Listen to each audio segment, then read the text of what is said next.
What is the white man's burden?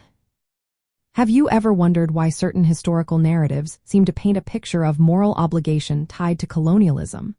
The term white man's burden comes from a poem by Rudyard Kipling published in 1899. It suggests that Western nations had a duty to civilize and uplift non-white cultures.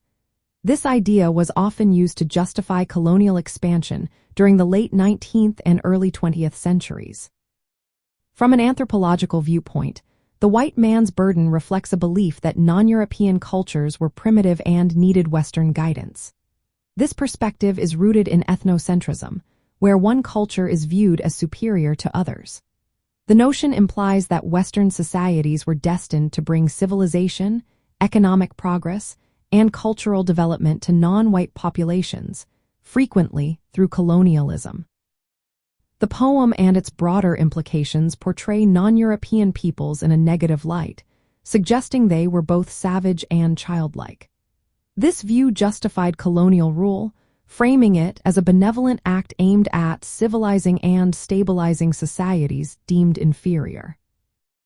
In the context of state formation and governance, the white man's burden was a tool to legitimize the expansion of empires.